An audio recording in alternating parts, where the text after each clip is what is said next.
Calling the board meeting to order for the Greater Peoria Mass Transit District for July 8th, 2024. Roll call, please. Trustee Stillman Polk, Present? Trustee Morris, Present. Trustee Hare, Present. Trustee Knox, Present. Trustee Hare here. Pledge of allegiance, please.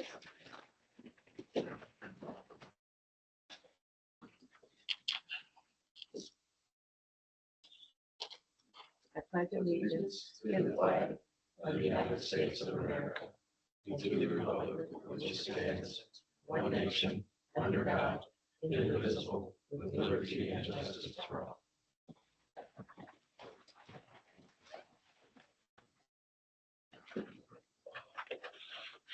May I have a motion to accept the minutes from our June 10th, 2024 meeting? So moved. A second, I'll please. second. Thank you. All in favor? Aye. Motion carries. We also have to vote on the minutes from the executive sessions for February 12th, March 11th, May 13th. I believe you've all received those. May I have a motion to accept those? I'll make motion. A second, Second. please. Thank you. All in favor? Aye. Motion carries. Do we have any communication? No. Thank you. Report of officers and trustees. Okay. Report of standing committees. Okay, ADA, once again, not to forget, July 26th is going to be a spectacular event. So please be there if you can. 4:30 to 6:30. And everybody is working really, really hard. It's going to be an epic this year. And I really believe it's going to be an epic event, okay? Report of the general manager.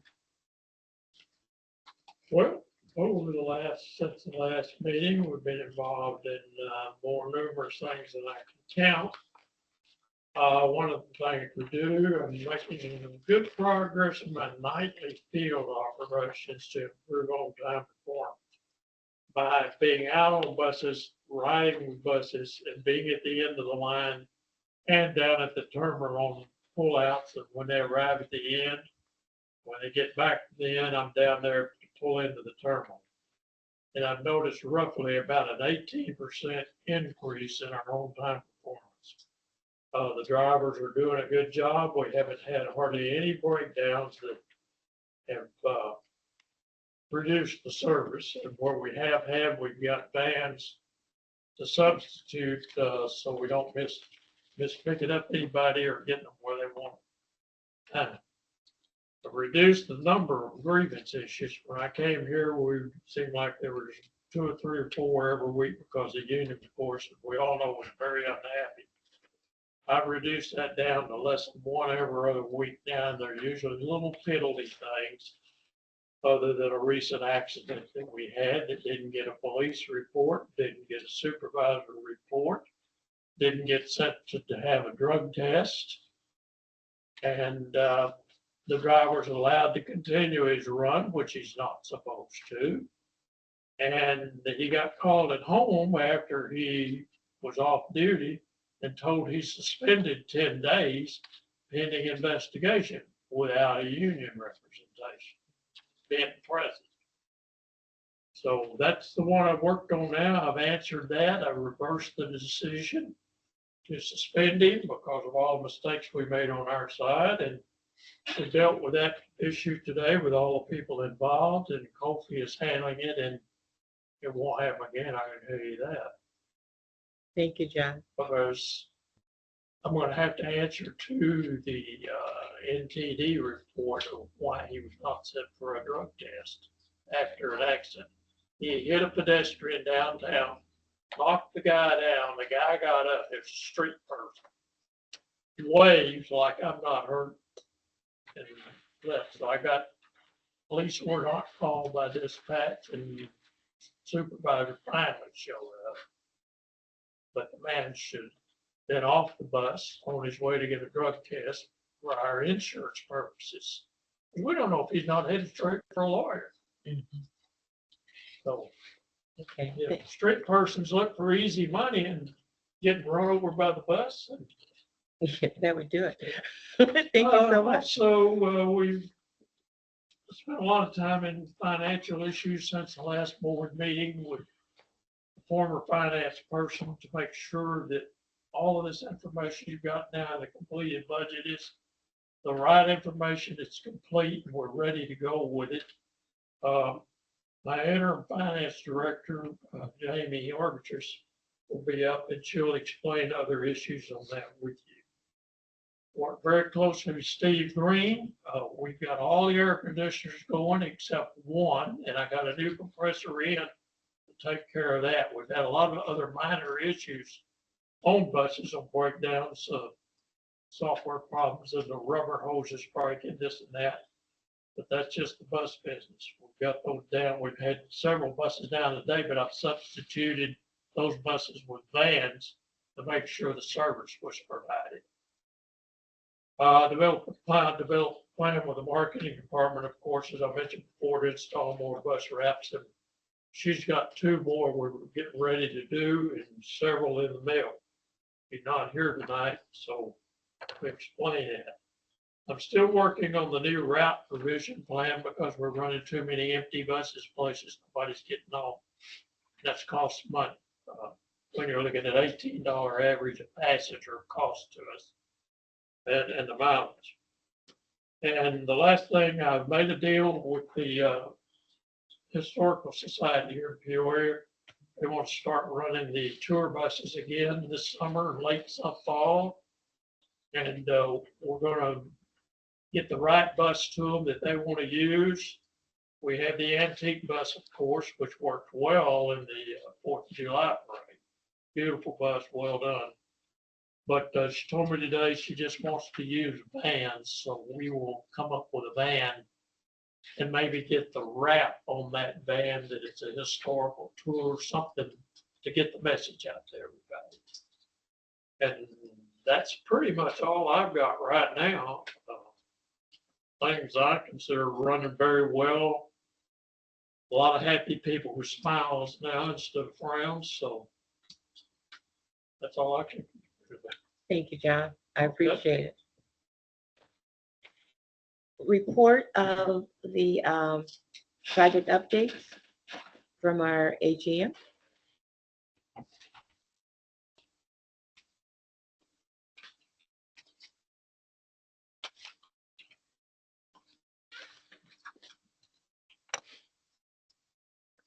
So updates, Slide a little further to your left, only because that way you'll, if there's someone's on, they can see you.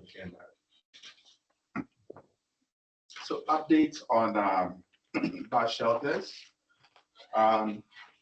We have gone through all the bus shelters that need to be fixed up to date, and every work that needs to be done at this point have been done. For this month, we worked on 11 shelters and took care of issues that had to be taken care of on this 11. So all that have been completed.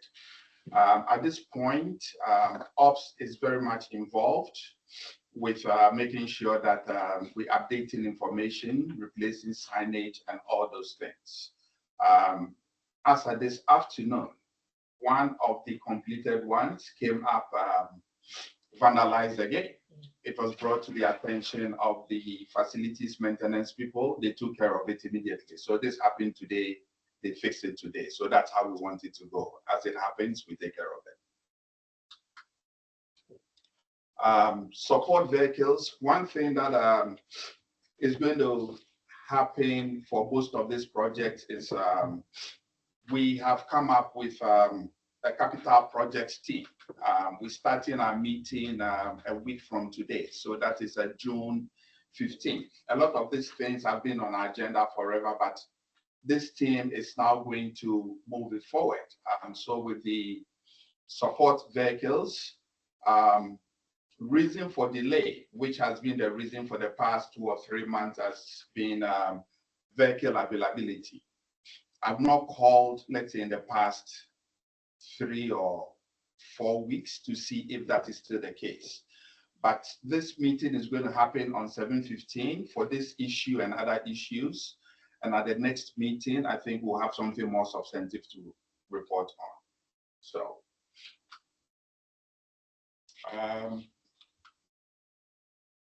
updates on fixed route buses. We have one refurbished bus back. It's in use now. That came back 6/24. It took about a year for them to do whatever they did. It came back good. It's running very well. The second one has been moved and they're already working on it. The second one is going to take just about maybe 3 months at most, whereas the first one took a year. Steve, would you want to quickly explain why we have that, why 1 year and 3 months? They had to develop a template being they could just mass produce the parts. All the long lead time parts now have been ordered, they're on site, so they shouldn't run into issues they did in creating the template with the first bus. Thank you. With the new buses, fare boxes installed, the camera installation started today. They came in here around 12 noon today. They're working on it as we speak. The last time I checked, they were on the second one. So all these installations, when it's done, I'm talking about the camera, these buses should be good for the road tomorrow onwards, and that will save us a lot of headaches. So I'm looking at by the end of this week, they should be done with the 10 buses. But whatever we get from what they're doing will help alleviate some of the challenges we've been having for some time now. Kofi, Yes, sir. one quick question. For the fare boxes, are these the fare boxes harvested from old buses until we can figure out what our plan is for the new fare box system? Correct. Okay. It's rebuilt with the fare boxes we got from Dayton. Dayton gave us 72 fare boxes that were a lot better shape than ours. We're taking their parts and making our fare boxes work with them. Gotcha. For the transit dome, update on that one is dates are due July 18th. But when all is done, the improved new project would address pavement curves, pavement markings, bollards, benches, electric bus charging stations. And so it's actually going to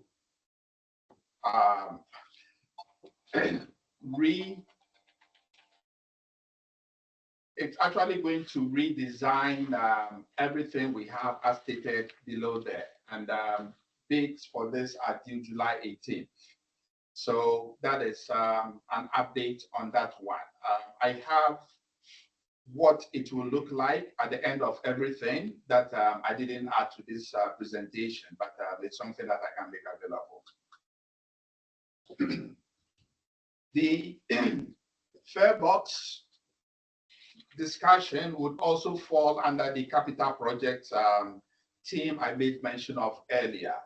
At this point, I have completed the draft, the scope draft that is completed, and that is going to be discussed when we meet on July 15th. But that is one of the major things we're going to move forward. But as a team, whatever I have come up with as the as the draft will be discussed by this team, and we'll move forward with that one. Regarding the ADA vans, this has been up various times, what we need and what is holding us back. This also falls on the meeting we're going to have on 7/15. At this point, we have reached out to the vendor. He's giving us vehicle options to choose from, so to spec the vehicles and all those things. That call was made, I think, about 2 weeks ago. I made that with Jamie. So we're going to get into this on 7/15 and move forward, but at least we've made that contact. They've given us what they have. We are going to do our specs based on what they have available.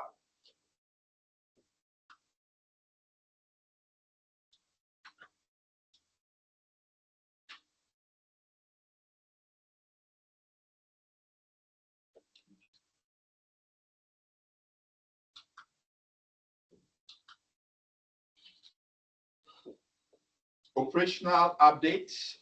It looks like our numbers, ridership numbers plummeted from last month. So whereas we were at 162,232, we down about 13,000 for this month. And I would want Ken to quickly explain why such a drop. Yeah, that drop actually happens because June was actually really hot. So between the buses not functioning properly, operators calling off, we were missing routes constantly. So at the end of June, June 23rd, we actually removed 4 routes in the morning, 4 trippers, and 5 in the evening to help balance it out a little bit. But we're still talking about losing numbers when we cancel trips out. So hopefully, new buses coming in. Maybe someone's been doing a good job of keeping the buses we have up. It's gonna change. Get back up there. Thank you.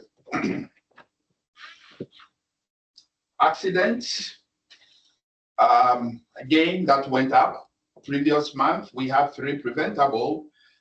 For June, we had 6. The 6 we have will fall into the following categories: improper mirror use, distracted driving, backing up without proper safety protocols, and bus placement. Our training that we providing after this accident addresses these issues as it comes up. But for the 6, they all fall within those categories. So trainers have been notified to emphasize on these areas. Kobe, how many of those happened on the yard? One happened backing up without proper safety protocols. We had one happened in the yard here. Yes. So most of them happen on routes. On routes. And it's even a little bit more concerning than because you actually ran less routes in June as you just described. Yeah. So that's double the number. So yeah, we just need to focus on those root causes. So thank you. On-time performance have not improved any more than what it was the previous month. Now, with the new buses, I am very hopeful that things will change because that is the goal. Now, on-time performance is affected by so many things, like breakdowns where we have to use vans. The van goes in, and a bus that maybe carries 35 people, you need 2 vans to do what that bus was doing. So all those things eat into the time. That's just one example. And it just doesn't look good because customer service is very much impacted. So with the 10 new buses coming in, we are hopeful that that will change. But that is one area we really would want to see a change. Driver training update. The last month, I said we had 4 drivers who started training on 6/2/24. They have completed their training. Out of these 4, we have 3 who came in and they needed CDL with the endorsements. So they've gone through the training. They all have their CDL with the passenger and air brake endorsements. At this point, they're learning the route. They're going with drivers. So more of hands-on training. They should be ready by the 17th to be put out there. So all 4 passed, and they're now learning the route and are ready to go by June 17th. Is it June or July 17th? Any questions, please? Thank you. I just want to say, I am most appreciative of the information, the details that you guys have gone in. I know it takes a lot of work, but it is much appreciated. So thank you very much.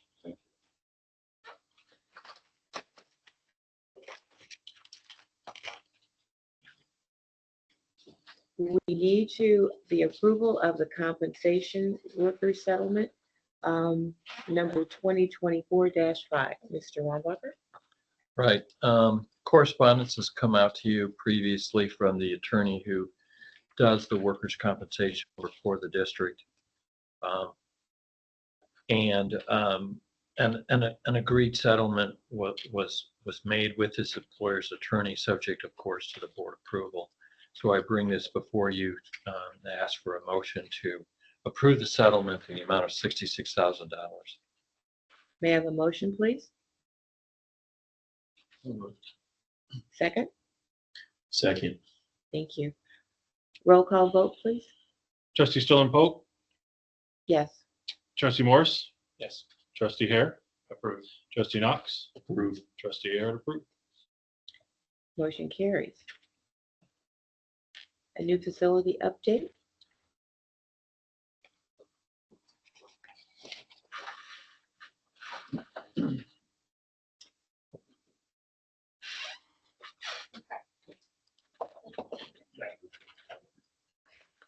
So East Line Glass installing the last two missing pieces in the admin second and third floor for phase B. Moving into phase C, any bench installed bioretention with south building facing 3. We also installed storm drain down south and graded along south building. Tobin installing trench drains and A&H electrical installing electrical throughout the south building. A&H Steel installing roof panels and continuing on building metal panels. And then Rubber City's been working on installing the annex piers for the concrete for phase D. As far as the budget, again, no change to the GMP. Overall phases, we're currently 88.91%, which has been billed, and then $38,774,274.53 is what has been billed to date, and payout 38 will be submitted at the end of the month. As far as our overall completion, phase B is 93%, and that is we're still missing some interior glazing, the trim that goes around some of the windows, card readers for the gates, and some cameras at the gates. Those are the outstanding items. Hoping to get those done in the next month. Phase C, we are currently 32%, and then phase D, we've bumped up to 12% with the piers that River City has installed. Questions? Do we have a move-in date for the workers? You guys are more than welcome to use that. We could have used the boardroom this month. We had a metal panel wall that we've been working on, but it is, we're still finalizing if we're going to install that, but it's ready. We did a test mock-up work presentation the other day. So if you guys would like to have it up there in August, you're Thank you so much. That is great news. Is it furnished and all that? Is everything, do we know, John? Is the building over there furnished as far as the boardroom and the offices and such? It is not. It is not, okay. No, it is with the state where we got the final proposal back from Access One, Resource One. We got that proposal back from them. It is with the state. As soon as we hear back from them, then we'll get it ordered and get the furniture.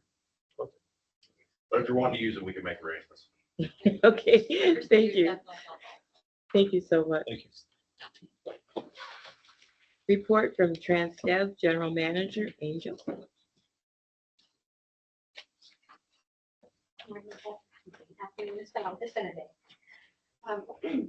So outside of what you already have in front of you, and I can highlight anything that you'd like. We are finally starting to get a few driver numbers back up. We're really excited about that. We had, and my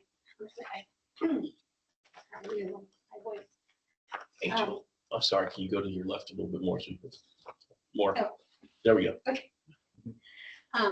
We've been really actively recruiting more than we ever have.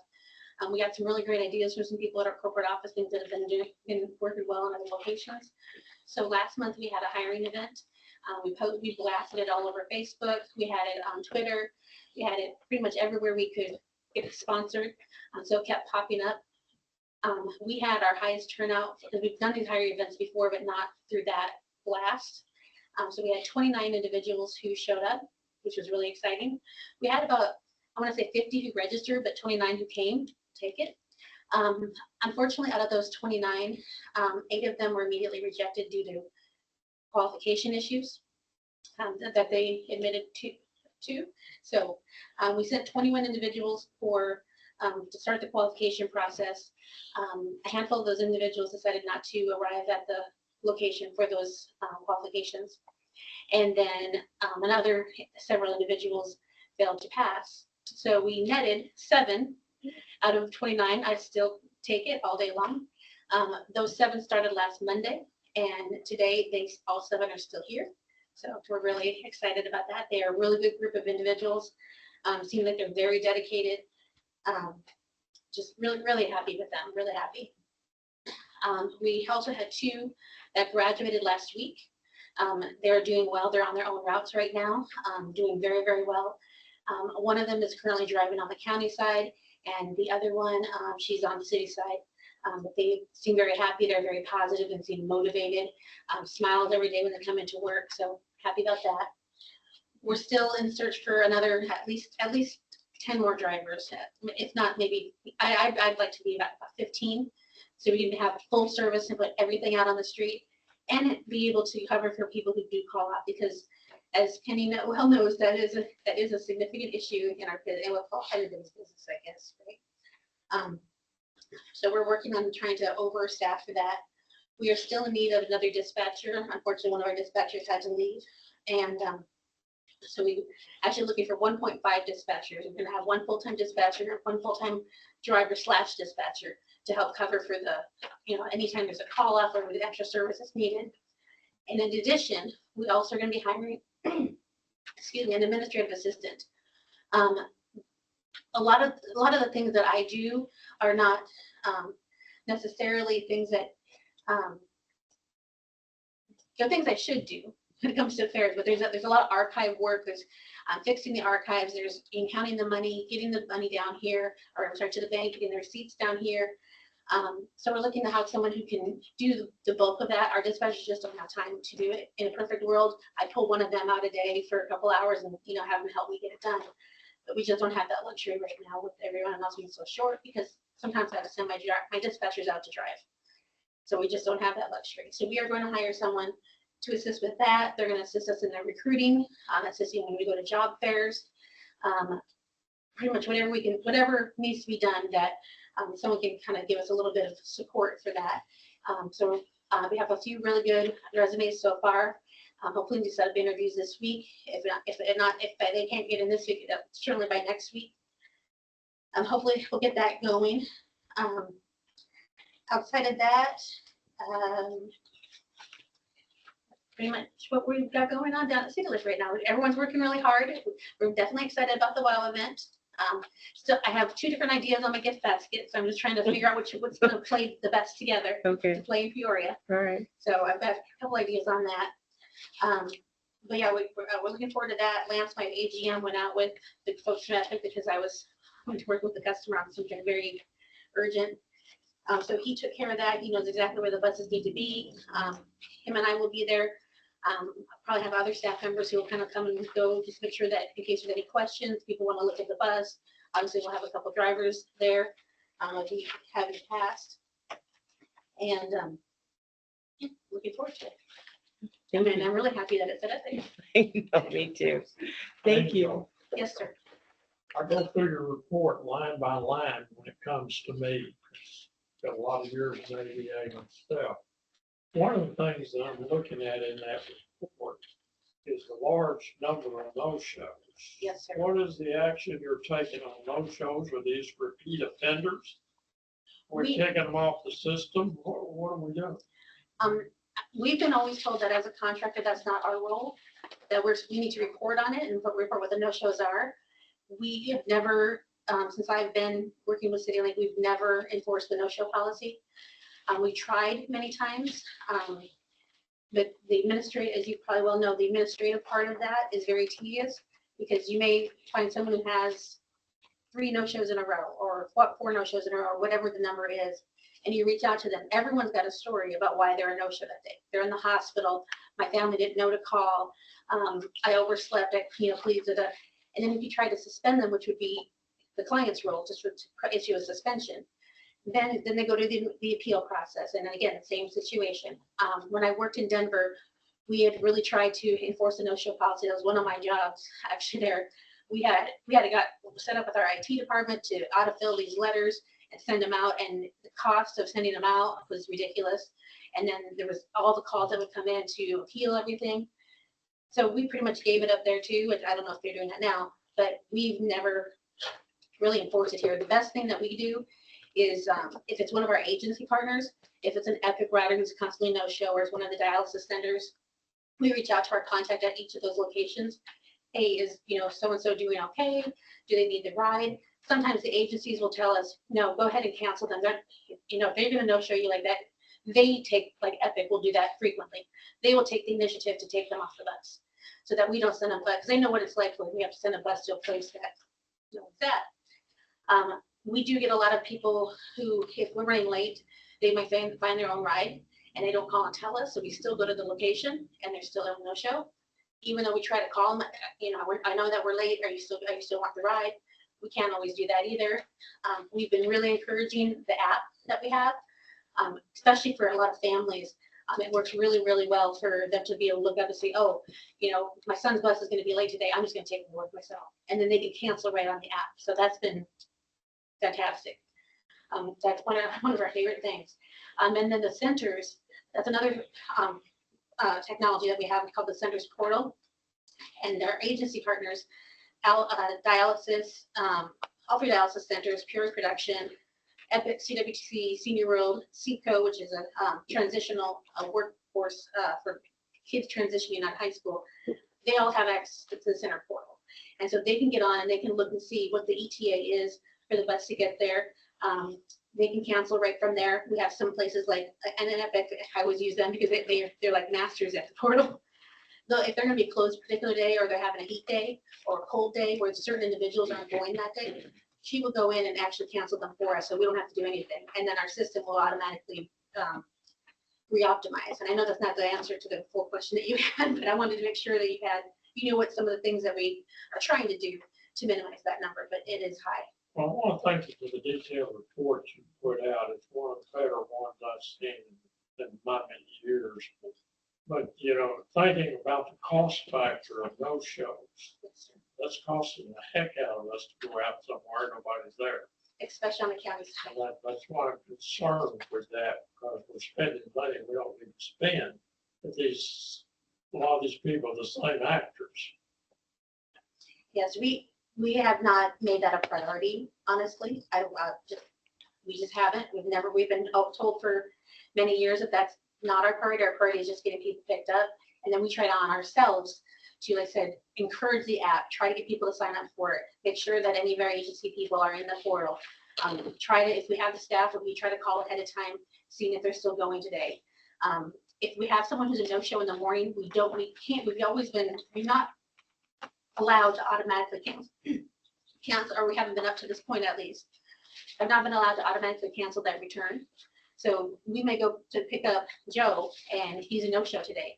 Well, if we didn't make contact with Joe or someone who's responsible for Joe, we are required to go back and pick him up, because if he was a no-show because we were late, for example, that mom brought him to work, they still need us to get him home. So what we do is we have this thing on Equal called the alert screen. And so what we'll do is we'll look through all those alerts. If it's we can resolve the alert, or if we see them that it's a no-show, we don't resolve those ones right away. That just gives us an extra clue. Let's give this person a call. As part of an agency, we'll call, the young lady over at Epic and say, hey, did you go into work today? Yes, he's here. He's going to need his ride home. Great. Or no, go ahead and cancel him out. So we try to be proactive in that regard. So we try to use all three of those parts of the technology to do the best we can to manage it. But it is absolutely a challenge. Thank you. Any more questions? Thank you, Angel. Thank you. Do we have anyone for public comments? Seeing none. Old business, we don't have any. New business. We'll start with Jamie.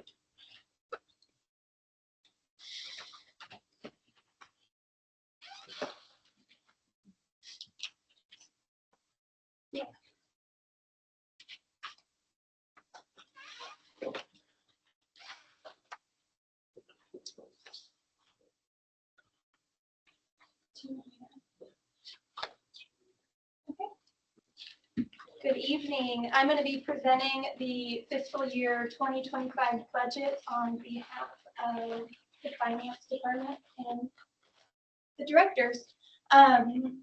This presentation also serves as our public hearing. So I officially start our public hearing portion of the budget. If anybody wants a copy of the itemized budget, I think each of you have a copy, but there's also a copy at the front desk. If anybody wants one, you can either just come in, ask for it, or you can call in advance.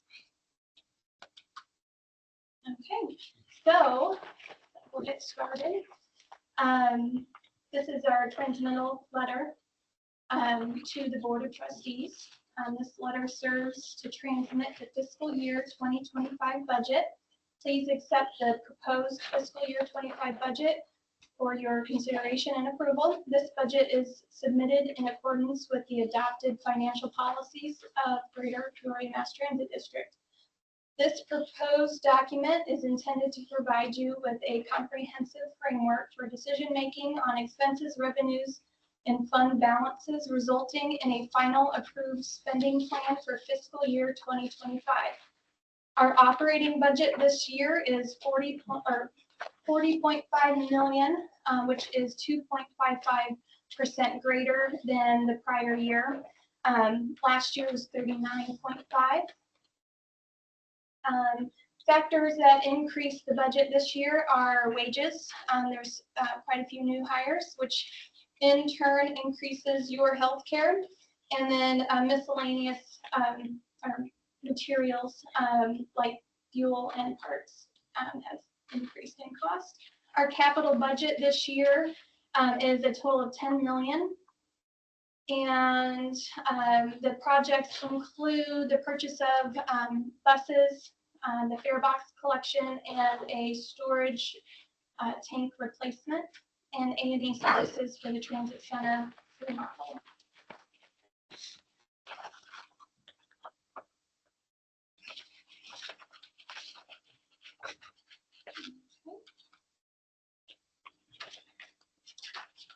Should be all of you come forward. With our mission statement, our organizational chart, which was approved just a few months ago. Our vision statement, I'll just read the first section of it. Greater Peoria Mass Transit District is a regional leader in the movement of people focused on providing a safe environment and reliable transportation. We are proactive leaders in providing creative solutions by a dedicated, committed, highly motivated team who produces delighted customers. I believe it may be in our plan to update the vision and mission statements. It's been discussed a few months ago. Our plans are to maximize value provided to riders, customers, and taxpayers, ensure funding for ongoing operations and capital projects, make sure they remain stable, identify new funding to continue delivering enhancements and improvements, ensure that riders continue to enjoy clean, reliable buses. With those statements, I guess John wanted me to mention that we received notice today that we were awarded about 14.4 million to purchase 10 electric buses. This was our lower no grant that we applied for in April. And we got funding for all 10, which is actually pretty good because usually they don't give you funding for everything that you ask, and they'll give you the lower amount. And it is one of the higher awarded amounts that we've received TA funding. And identify opportunities for new improved services or service expansion. Our financial goals are to operate under a balanced budget, safeguard and maximize resources, provide accurate and timely distribution of required financial reports. We're going to stick to that goal this year. Current situation, the district has many strengths as an organization. These strengths are reflections of the dedication and passion of the community displayed by staff and board members. Key financial strengths include solid financials, you remain good reserves and fund balance, no indebtedness, say that right? No evidence or fraud or mismanagement. We are striving to keep our financials clean whenever we have an audit. Our audit this year is tentatively started. Once we have a timeline, we'll provide it to you guys. Our fiscal year ridership report. Fiscal year 2024 is usually estimated and put on this. This year it wasn't. I think our fiscal year 24 was about 1.8 million, a little bit more than that. I think it's in your board packet. So we're starting to go back up from our prior to COVID ridership. And a few additional performance trends.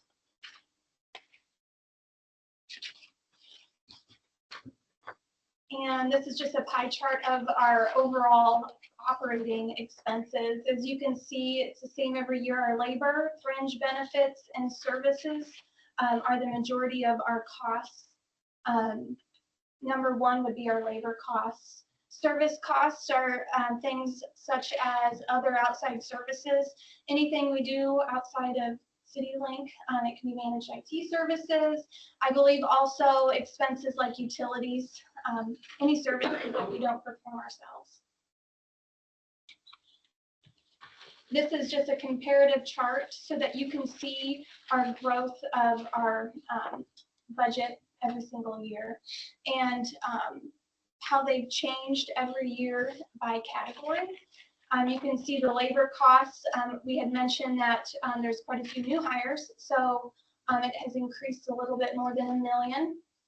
Our fringe benefits, it kind of looks the same, and that's because this year we didn't allow as much cushion between our budgets, so we should have enough in our budget to cover our fringe benefits. Services, those have increased. Our cost of materials and supplies have decreased. I believe they made a few cuts of some unnecessary costs. And there's no longer a contingency in there. And this is a comparison per department with the total budgeted amount per department and how it compares to the prior fiscal year. Jamie, up on the top, Department 10, we had about $200,000 was cut out of that, and that, what was that based on? That was where we used to put contingency. That 200K or 300K contingency line was removed, so that's why it's less this year.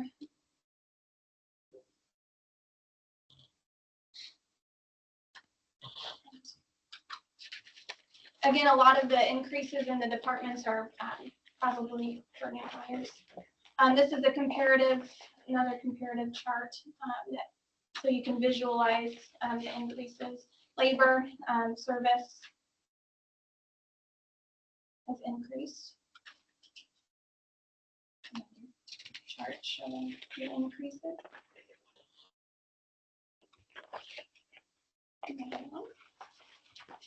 Okay, and these are the major factors that affect the changes. Revenue pretty much stays the same. Our state operating assistance, which is our DOE, is huge. It's the biggest part of our funding, so we need to maintain that and make sure we're on top of it, receiving the funding for those. Salaries and benefits. We are going into negotiations, so they factored in pay increases, increases of overtime expenses, and from operations and maintenance departments. and health insurance increases due to higher medical costs.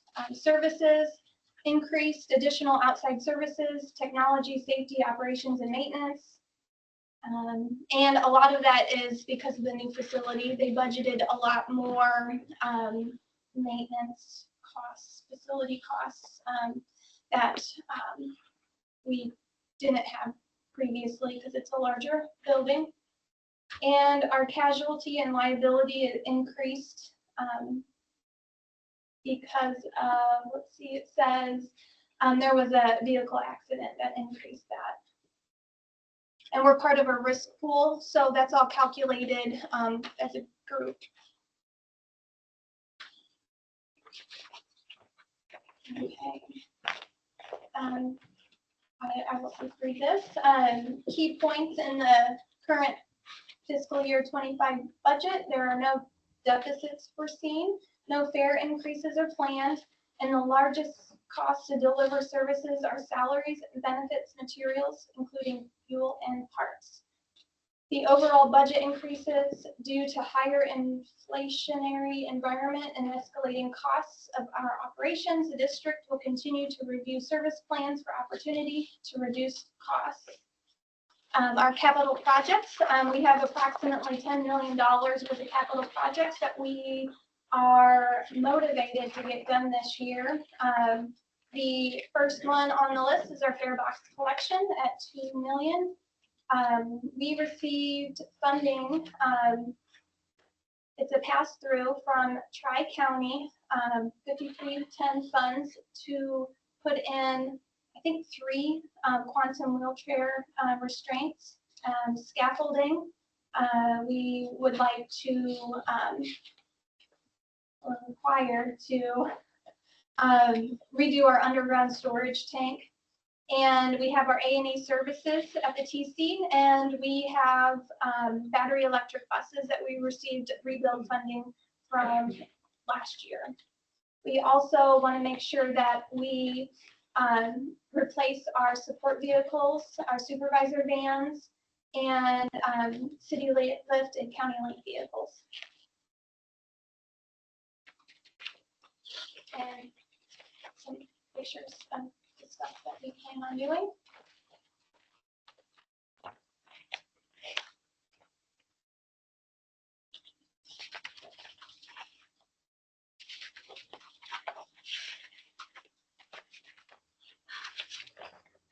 Okay, and this is just a summary of our funding sources.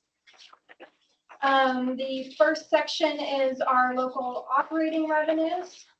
They include fares, paratransit fares, contractual agreements we have with East Peoria, Beacon, intergovernmental agreements, our replacement taxes, advertising revenue, and any other miscellaneous revenue. Our capital maintenance grants. These would be, I believe,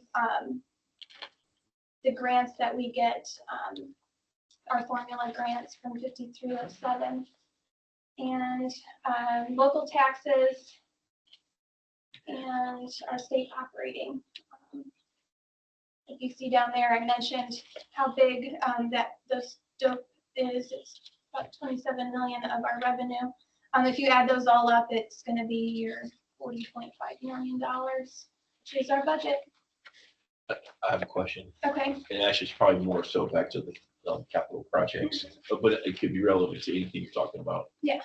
Do we have any grants or any funding that are going to expire in fiscal year 25 or 2025 that we need to make sure we prioritize early? I know some stuff was pulled over from prior to things like with Tri-County and others.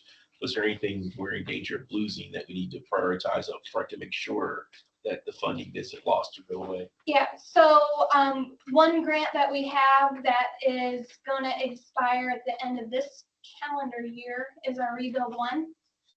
If we come into a situation where we don't feel that we can spend the money down in time. They're very flexible and they're really willing to work with us because they really want us to spend that money, and we would request an extension. And then we'll probably have to start discussing that with our regular capital projects meetings. Part of the piece that I would bring is that same issue is, you know, you're supposed to do this last year, now the money's going away, so we need to get these projects in. And then however they respond is then how I have to reach out to either the FTA or the state and hope that they are lenient. I got a question. On the sheet with the capital projects, it has battery electric buses, 5 of them at 5.3 million. Is that correct? That is correct, but I don't think we can purchase 5 of them. Okay. How we had applied, I applied for a whole bunch more, and that's just how much they gave us. So there's going to be probably, that might buy like 4 buses, maybe 4.5. So we will have to find an alternate funding source, which we have available. We have the buses that we just bought, the 10 buses. There's money remaining in those grants that we can use to help fund the remainder of those. Okay. Jamie, down here on Torque Mass Transit, you got $1 billion stuck in there. Where is that going exactly? To into the risk pool, or is that the local funding? That's revenue source. So that's part of the local funding, and the local funding is what the state doesn't match. So our operating expenses are funded 65% of the state, and then the remaining amount is locally funded. Basically, that's property tax revenue that we're levying for to cover those types of expenses, court expenses, workers' comp expenses, third-party administrator expenses for the risk pool, and money we put into the risk pool for the loss fund for the risk pool. And that portion of the budget will come next month or the month after. Yeah, the tax levy will be like next month or so.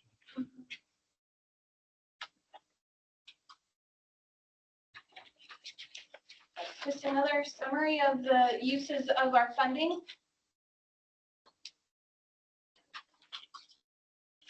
And another pie chart. This is the funding sources. You can see, again, I keep on saying the state is huge. Comes in at 67% of our funding.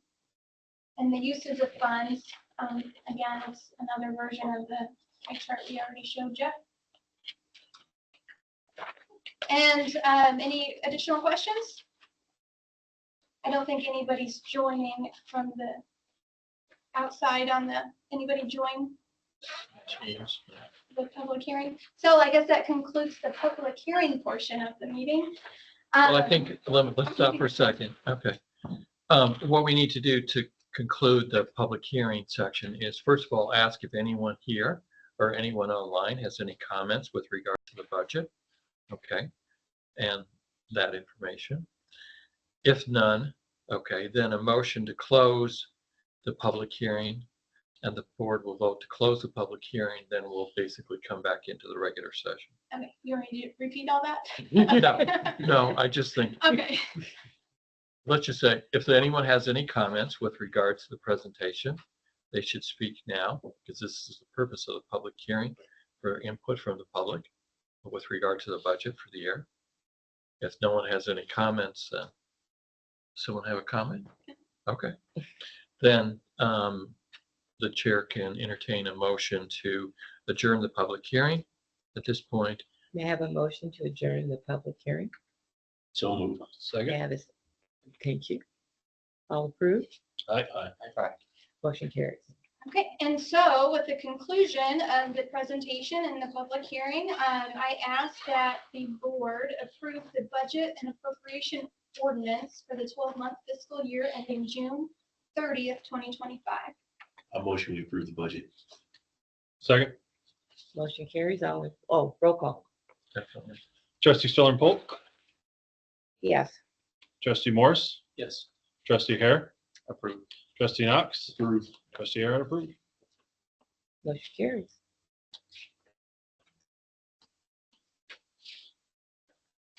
I'll do the next resolution. Resolution 2435, authorization signature authority with UC Bank and PNC Bank. With the recent changes with the board and administration, we ask that the board approves the revision of our signature authority with UC Bank and PNC Bank.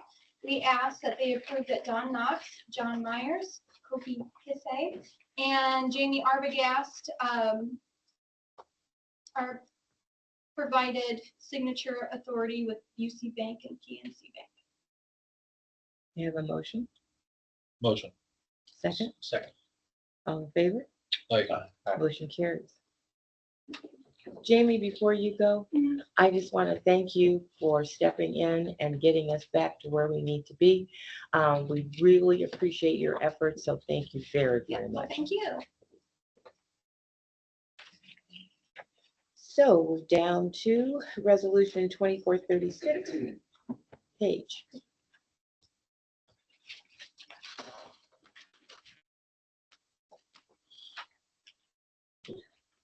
Hello, everybody.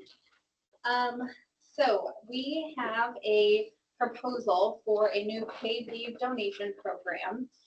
This is something that has been tossed around in our culture committee.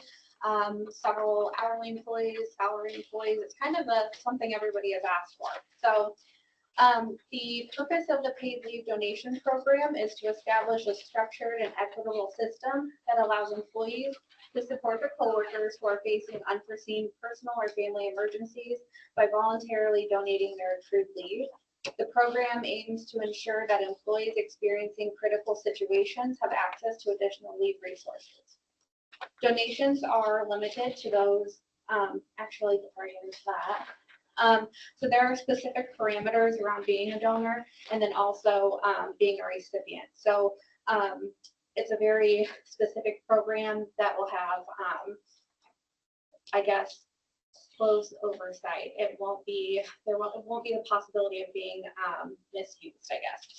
So the donations are limited to those with medical emergencies or life-threatening terminal or permanent disability conditions. It applies to their employees, their spouse, and dependent children. Leave donation is not for general use. It is intended for catastrophic events. So it's not for, you know, I don't have childcare. It's not for calling into work, those types of things. So the donated leave will be paid out at the receiving employee's rate of pay. So how it would work is Steve, he didn't get to use all of his vacation time this year. So he wanted to donate some of it into this pot if it's approved. So it's just like that. He voluntarily puts it in there. He has to remain a certain balance in his vacation balance, so he can't just get rid of it all. And then the receiver or potential receiver would fill out an application. It'd have to be approved by John and I. We'll talk about it, and if it meets the requirements, then award them the PTO or paid leave. So it is recommended that the Greater Peoria Mass Transit District approve the paid leave donation program. a question. Yes. So will this, I know you said we monitor, but what will stop me or just blowing through my PTO time they get now, and all of a sudden I want more time off, and I can tap into this little bank you guys have? So there'll have to be a level of judgment that goes into it, but it is specifically notated in the policy that number one, it's a case-by-case basis, and it is notated that it is reserved for emergent situations. So they're going to have to give details if they want this type of leave. They're not going to just be able to say, you know, I called in on this day and I had a medical problem, so I'm requesting a paid leave. So I guess that's how it'll be monitored. They'll fill out an application, we'll review everything. If it is something medical, I'll definitely request, you know, documentation from the physicians and things like that. So there are ways of making sure that their request is warranted. What's the current vacation policy in general? Are there rollover days year to year, or is it use it or lose it at the end of the year? So it varies depending on salary or hourly. If it's union, they get paid out any remaining vacation time that they have. If they're salary, you lose it. So in this case, for example, with Steve, where he was going to lose, 40 hours of vacation time, he could donate it to this program and then put it to use. And the only way to use the program is to actually give leave time. You wouldn't actually be a payout to someone else that Yes. was, okay, Correct. just making Yeah, sure. absolutely. So what happens at the end of the year? Does this roll over to the next year? Or is it like the vacation that I have for 2025? Would it go to 2026? So it would roll over. So it would be a separate pot that would kind of be maintained separately. It wouldn't be in our system just because our system can't calculate that. But it would be a separate pot and it would just be like a debit balance, Okay. We deducted this amount of hours from this thing. We could put a cap on it now that I'm standing here thinking about it. We could say, no more than this amount of hours. If you guys think that would be appropriate. No, I like it. I mean, you've thought this out and you have a committee that's worked on it. I just wanted to make sure that if I put it in 2024, come December of 2024, does it disappear or does it just roll on over to the next year? Since you've got a pool of time. So the bank of time would remain, but if it's given out to recipients, it would expire as Got it. they're scheduled to expire Okay. and they won't get paid out. Gotcha. Yeah. Gotcha. Okay. More questions? Does the donor, whoever donates it, it just goes to wherever does the donor, can they specifically donate to a particular individual? They cannot. So they're going to donate to a pot. So to keep it fair and equitable and make sure that nobody, is just giving it to their friend, we are just gonna make sure that it goes into a pot so it's fair for everyone. I have a question. Can you backtrack about how you develop the awareness of the need for this and what other companies are using such a? So, good question. So we are part of the AIM Employers Association, and I actually was part of a survey that they did this year, surveying 215 different businesses in Illinois and I think Missouri, or Michigan. Starts with an M. And anyway, they all have these programs. So I actually took some of the data collectively from all of those inputs on the survey and created this one. Does that answer your question? So you did a survey of employees and they. So I didn't do the survey, but basically they asked employers to respond. So the employers were able to say, how many employees do they have? What are the parameters about being a donor, about being a recipient? So a lot of this that was built was in that survey. So I guess what I'm getting at is that it's kind of standard for what everybody else was doing. Thank you. I think this is innovative and a good thing to continue to add other potential benefits and things for employee health and welfare. Thank you. May I have a motion, please? So moved. Second? Second. All in favor? Hey, Motion carries.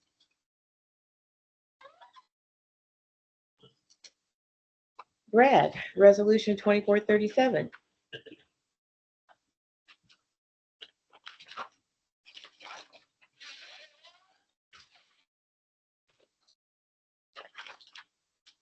Good afternoon. Good afternoon. We have, this resolution is proposed in the summary recommended contract and award to Canteen Vending for their vending machine services. We issued a request for proposals for qualified proposers. to provide vending machine services at the transit center and our new administration building. We had two, we received two proposals. We did have a committee that we put together. We polled according to the proposals, and Canteen was selected as the winner. They are who we use now. This just will be updating our system for the new building, so it'll provide the old vending machine classics, as well as providing a healthy service as well. I prefer the classic. Like we all do. But this will provide all new machines, as well as down at the transit center that will serve the public. The one here will be primarily for employees. There'll be a micro market that they're setting up. I'm sure you come across them in hotels, where you walk in, you have the freezer section, the refrigerator section. Then there'll be a kiosk to pay at a kiosk with cash or credit.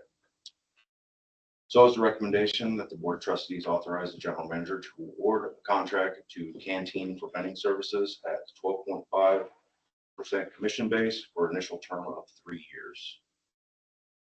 Questions? Motion, Motion. second, Second. roll call. Trustee Stone Polk, Yes. trustee Morris, Yes. trustee Hare, Approved. trustee Knox, Approved. trustee Ahern approved. Motion carries. Thank you. Jamie.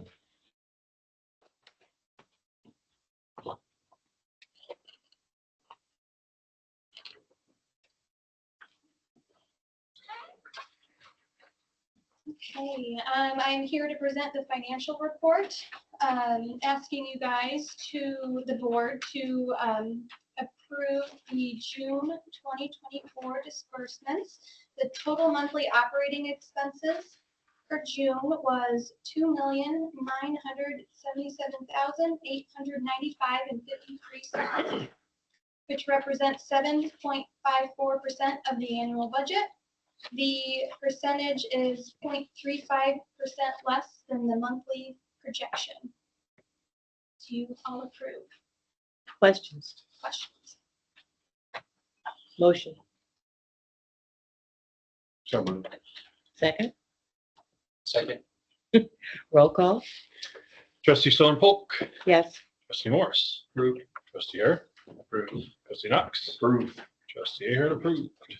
Motion carries. Thank you. We will now, I need a motion now for us to adjourn and go into executive session. So moved. I need a second. Second. All in favor? Aye. Motion carries. So you all may leave. Mr. Chairman, may I